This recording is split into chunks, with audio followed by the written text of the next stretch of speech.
Your Excellency Governor Holliday and Mrs. Holliday, President of Parliament, the Honorable Dr. Lloyd Richardson, Mr. Prime Minister, the Honorable Marcel Gomes and other members of the Council of Ministers, Honorable Members of Parliament present, distinguished guests, ladies and gentlemen, good evening. I am Maxime Saint-Just d'Aspremont l'Harmonie.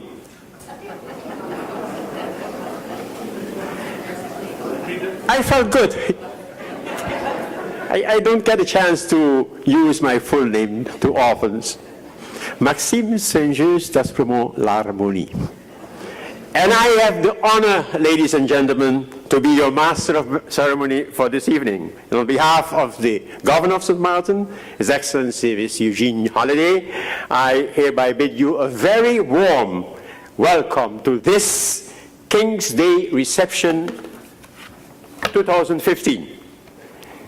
This evening we have a beautiful King's Day celebration, ladies and gentlemen, a program for you based on the theme Service and Country.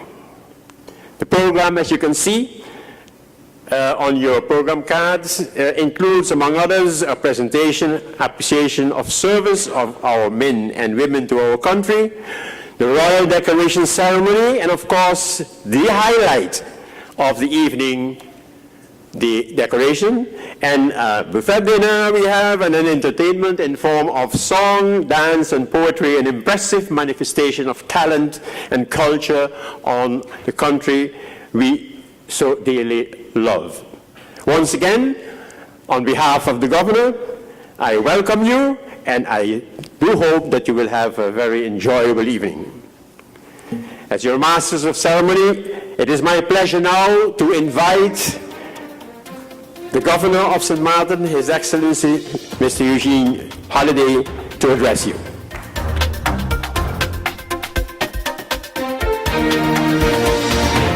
Esteemed guests,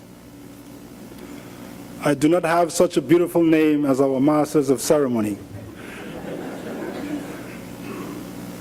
Good evening. I am pleased, very pleased, to welcome you, all of you, this evening to this King's Day celebration in honor of the birthday of His Majesty King Willem Alexander. And it's good to see all of you out here this evening.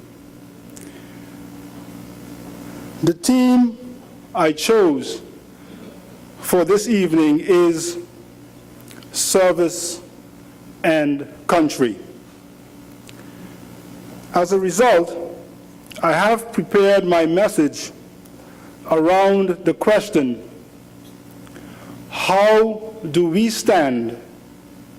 How do we stand in relation to serving our country? It is a question that has been asked in different ways over the ages. It is a question that remains relevant today and in our St. Martin context. Dr. Martin Luther King Jr., in addressing this question, drawing from the Bible in his powerful 1968 mountaintop sermon, stated, "The first question which the priest and the Levite asked was, 'If I stop to help this man, what will happen to me?' But the Good Samaritan reversed the question, 'If I do not stop to help this man, what will happen to him?'" President John F. Kennedy, in his 1961 inaugural address, placed that question in a national perspective with his famous words, known to all of us, ask not what your country can do for you, ask what you can do for your country. Ladies and gentlemen, as I said earlier, the question, how are we serving our country, remains relevant today. To answer that question, I believe that the preamble to our Constitution gives some guidance where it states, we, the people of St. Martin, being determined to work with each other, believes in the principles of democracy, the rule of law, the dignity and value of the individual, declare that we wish to create a constitutional order. These introductory words of our Constitution is our joint and individual declaration to work with and serve each other to create a constitutional order towards a democratic, just, and sustainable society for we, the people of St. Martin. Ladies and gentlemen, this brings me to the question, how do we stand in regards to complying with our service to country declaration? Every day, I hear people answer this question in various forms and from various perspectives. And it is not uncommon to hear persons express doubt about the compliance of others. In that regard, I instead recommend the approach of the Good Samaritan in regards to what will happen to St. Martin if you and I do not serve it. And at the same time, I wish to draw your attention to the commendable service which so many give to our country every day. For imagine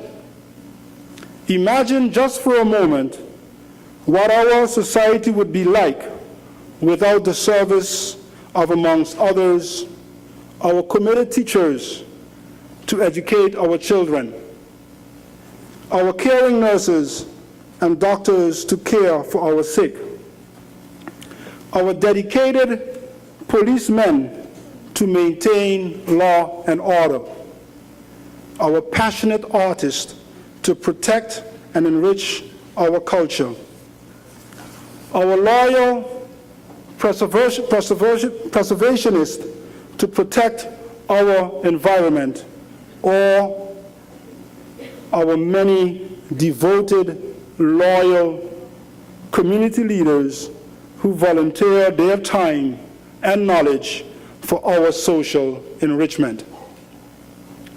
Yes, every day the vast majority of our people rise and answer their declaration to serve our country by making significant positive contributions to our community. In doing so, they carry the torch handed to us by past generations as embedded in our Constitution to serve for a more peaceful, just, and sustainable St. Martin. It is with the knowledge of and appreciation for their valued service to our country that we can look to the future with hope for the further growth of our country.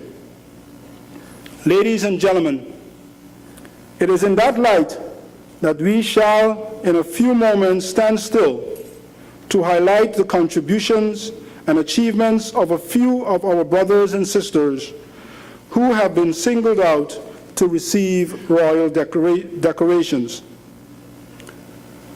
A total of 7 persons will be awarded a royal decoration for their prolonged outstanding service to the community.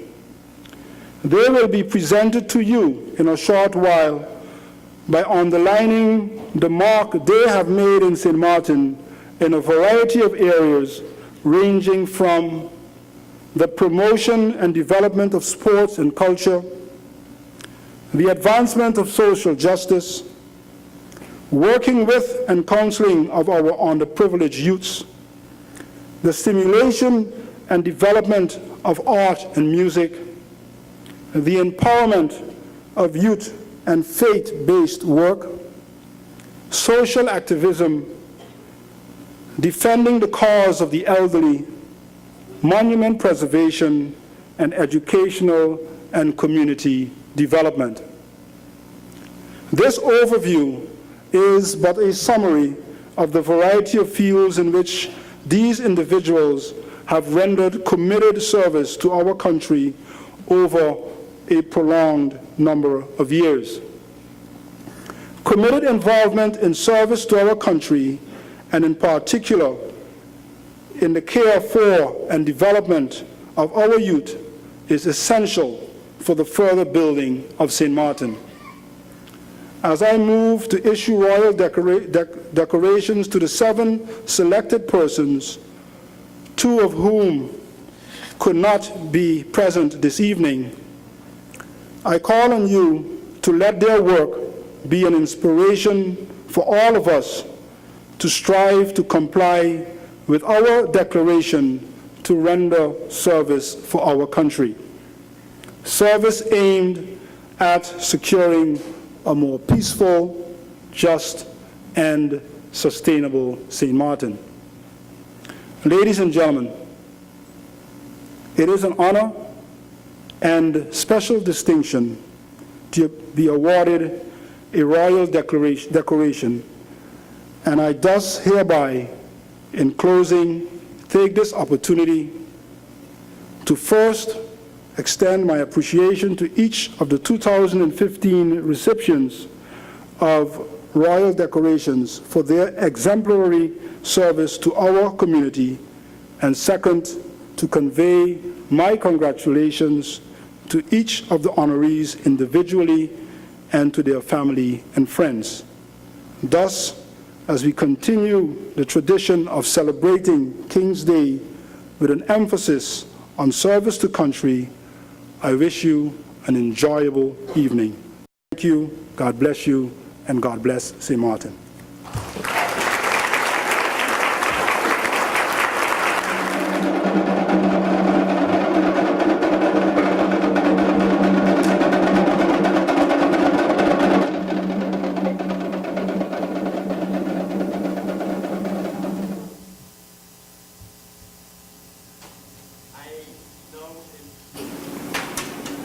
Sound, please. I now invite the members of the RODA committee to come on stage as I call your names one by one. Mrs. Irene Hodge, please come forward. Member. Mrs. Valerie Hitterson-Pantefet, a member as well. Mrs. Cassandra Janssen, who is also the secretary of the committee, and Mr. Walter Havertong, who presides over the committee.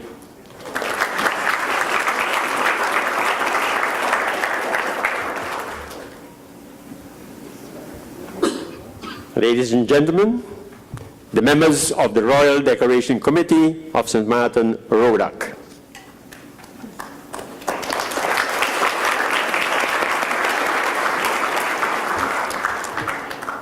Distinguished guests, ladies and gentlemen, it is my honor now to invite His Excellency the Governor to come on stage to present the royal decorations to the honorees. And the members of the royal decoration will now formally be presented. They will formally present the profiles of the honorees one by one. And the rest of this section is under the guidance of Mr. Havertong, the governor, and the adjutant. So I have a break now. Ladies and gentlemen, the gentleman with a beautiful name forgot to mention himself as a member of the Royal Decoration Committee. I would like to suffice by saying welcome to each and everyone here in this beautiful setting, as we are now going to have the royal decorations to those people who have served this country well. Once again, we are proud to present to the community of St. Martin 7 citizens who have made valuable contributions to the further development of country St. Martin in several areas of humanitarian service. Voluntary service to community and country must be rewarded. It is with this in mind that each year again, the community is given the opportunity to present the names of persons who have given unselfish humanitarian and voluntary service to those who are in need of service. The Royal Decorations Advisory Committee, for short RODAC, takes pride in congratulating the 7 recipients of this year's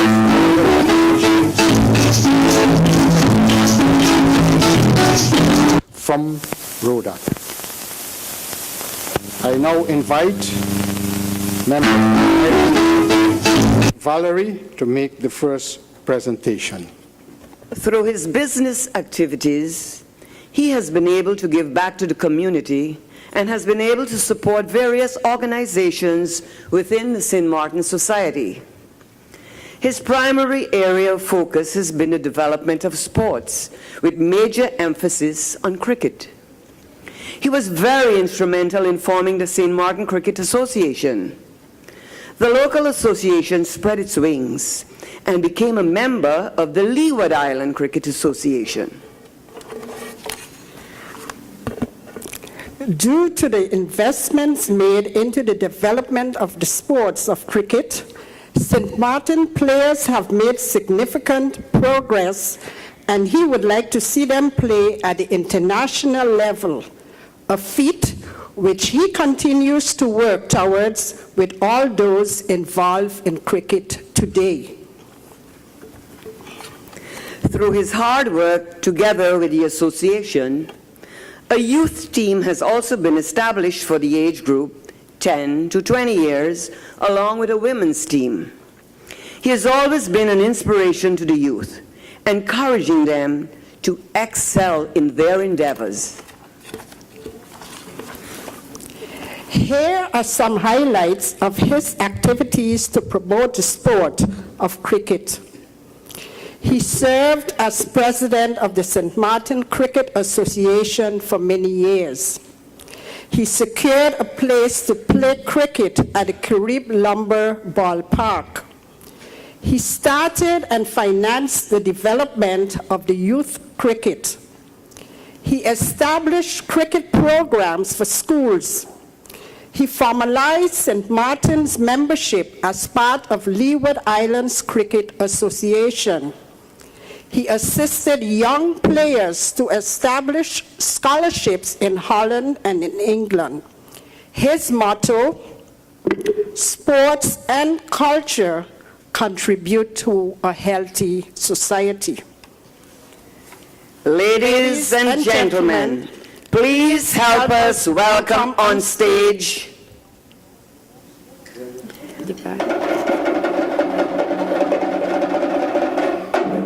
Member in the Order of Orange Nassau, Mr. Imran Maksud Amjad.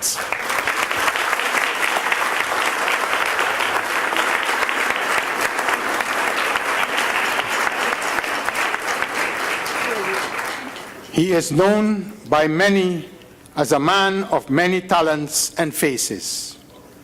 He is very passionate about culture, cultural activities, and he can be found involved in most such events on the island.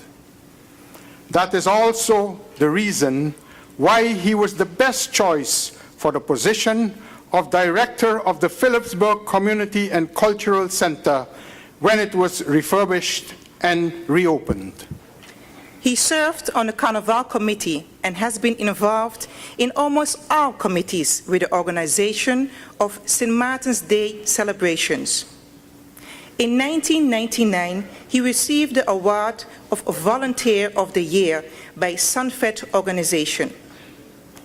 He can be called a man for all seasons, and he's in high demand, seeing how passionate he is in trying to keep St. Martin culture alive. Out of his passion, he decided to form the Sualiga Brass Band. With his vision for the future, he then decided to teach drumming to the youth. Within a short period of time, this youth drum band has become very popular and is very much on demand, performing at practically all sports, cultural, church, and so many other events. Through the hard work and determination, and in particular his discipline, the band got international recognition when they performed at the SeaWorld in Florida.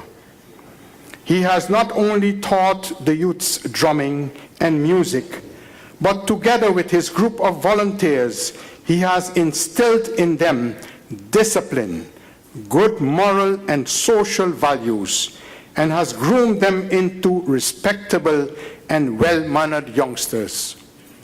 As was already said, he is a man of many talents. So too, he's an excellent expressionist in oil and acrylics.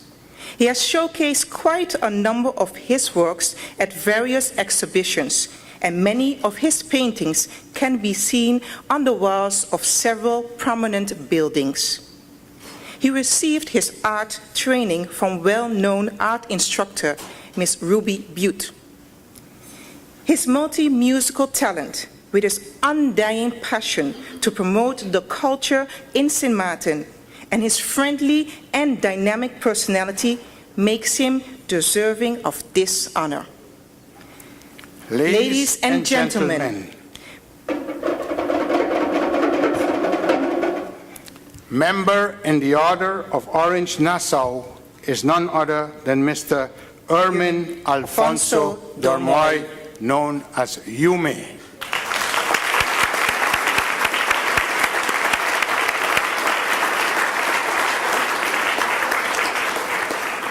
Unfortunately, Mr. Yume, as you know, is presently in Washington with his drum band. Once again, putting St. Martin on the map with these youngsters. So let's give him a round of applause. She has dedicated her life to helping the youth of St. Martin and surrounding region to realize and fulfill their potential for greatness. Her philosophy is that no child should be left behind. Hence, she has championed the rights of undocumented students to obtain an education by enrolling them in the STAR after-school program, which caters to youths, helping them to remain in school and away from bad company. She has pioneered the organization of the Outstanding Youth Awards, which has recognized scores of young people who have excelled in their studies. This great initiative has inspired other young people to strive for excellence. The Rupert Maynard Community Center became a reality through her untiring input. Since 2003 to present, she is the director of this community center. Molding and developing members of the Youth Parliament is also one of her specialties. For the 2014 Kingdom Youth Parliament debate, she brought out the best in the students who participated, making the debate a tremendous success. From 1983 to present, she serves the Methodist Girls Brigade in different capacities, from an officer and now as captain, training girls to honor and serve God. Presently, she is the deputy chairperson of the Caribbean and the Americas. As secretary of the Victorious Living Foundation, she has helped the foundation in preparing for projects for funding of different projects on mentorship of youth 5 to 19 years, poverty alleviation, counseling of families, and many more. Ladies and gentlemen, please help us welcome on stage Member in the Order of Orange Nassau, Mrs. Connie Phyllis Gums Francis.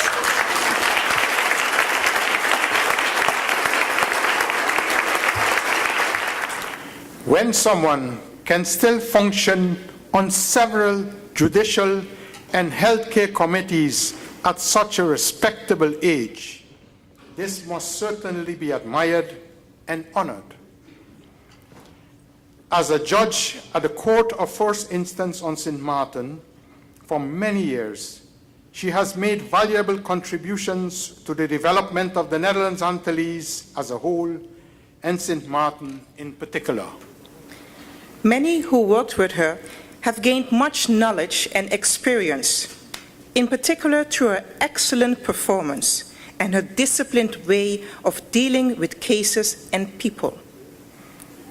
One would think that after her retirement in 1993, she would sit quietly at home. Not such a thing. Since she had worked as a magistrate charged with criminal matters, she was approached in 1994 to serve on the supervisory committee of the prison and is presently in charge of the complaints committee. This, in particular, because she can deal very well with the inmates of the Point Blanc prison. She is always present when the inmates receive a certificate for a course they had followed. On to this date, she still serves on this committee. She just cannot say no. On November 5th, 2012, the Consultation Advisory Committee of the SZV had been established.